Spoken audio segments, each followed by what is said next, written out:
Doc on the Run. We help injured runners run. Today on the Doc on the Run podcast, we're talking about what it means when you see a bulge in your metatarsal bone when you've had a stress fracture and you get an x-ray. I recently got an email from a patient who had done a consultation, thought they had a stress fracture, they got x-rays, and then when he looked at the x-ray with the doctor, he actually saw that there was a bulge or a knot in the metatarsal bone when he was looking at the x-ray. And of course, this bulge or knot in the bone was right where he had had pain that was actually a metatarsal stress fracture. Well, as you know, metatarsal stress fractures are really common in runners, and you have to figure out when you're getting an x-ray, when you're doing evaluation yourself, if you sign up for the stress fracture course for runners and you're trying to figure out, is it okay for you to run on it? Is it really bad? Is it not really bad? And then you wind up getting an x-ray. You have to take that information and decide, is that a good thing?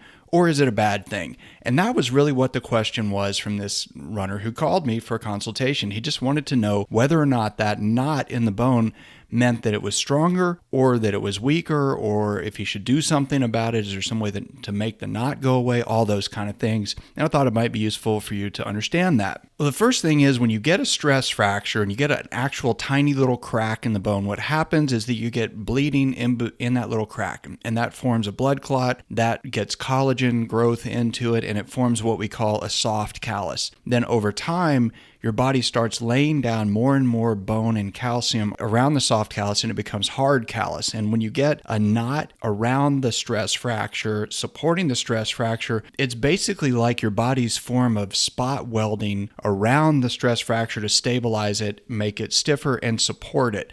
And so when you look at it on an x-ray, you'll see that there's this bulge in the bone, and as long as it's solid, and you can see these little wavy lines across there that we call trabeculation, well, then we know that it's stable, it's strong, it's actually supporting and reinforcing the bone. And in that moment, when you see that, you know that it's okay to run on it for sure. The problem is that's what most doctors do. When they get an x-ray with a stress fracture, they see you repeatedly, do multiple series of x-rays, and they're waiting to see that hard, solidified bone callus that's reinforcing and stabilizing the stress fracture, and that's when they let you run. Now, you don't always have to wait for that, so that's what we walk you through in the metatarsal stress fracture course to help you understand how it is that I make those assessments on people when I see them in person and push on the bone, test the bone, remove stress from the bone, see how you respond, all that kind of stuff. So you don't just have to wait for x-rays. That's sort of the longest possible way to get back to running, is to just wait for you to see what doctors call radiographic signs of healing, or this stable bone on an x-ray. But once you see it, to answer this guy's question, if you see it and it's solid and it's stable, then that's a good sign, and you can certainly run on it at that point. Now, there is a situation where you have this big lump of bone where it's actually a bad sign, and that is where you have somebody who had a stress fracture. They just continue to ignore the pain. You continue to run on it anyway. You notice that it's swelling. You notice that it hurts. You ice it and the pain goes down a little bit. So you just keep doing this routine of ignore it, run, ice it, ignore it, run, ice it.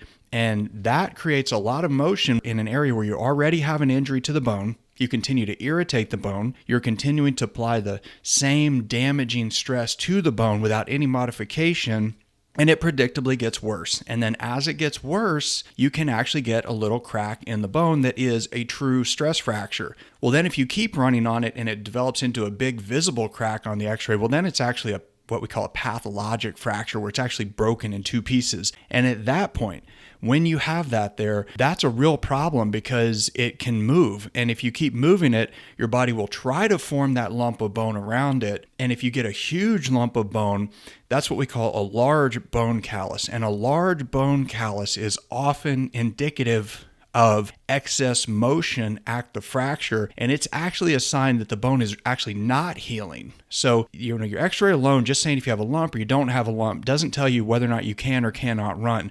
It depends upon whether or not it looks like stable callus and a stable lump of bone, and it's usually not huge when you have that, but if you have a huge callus that's forming around the stress fracture, that's often a sign of too much motion and a sign that somebody should back off the activity and let the thing heal. Check out the show notes for this episode, and you can check out the stress fracture course for runners. If you think you have a stress fracture and you want to get back to running, you just have to understand the ways to decrease the motion, stress, and irritation to that bone if you really want to get back to running as quickly as possible.